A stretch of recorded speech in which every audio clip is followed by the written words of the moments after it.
روزی سخت در غریبی، حیاتی تلخ در غریبی، دوری باخت در غریبی، از تو پنهان، از تو پنهان.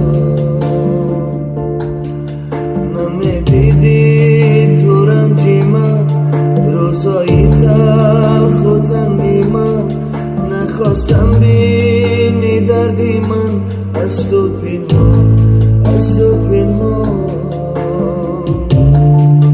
حالی من بود مثل زندان، ولی خواستم باشی اما جانی من بود در نوکی جان، از تو پنهان، از تو پنهان.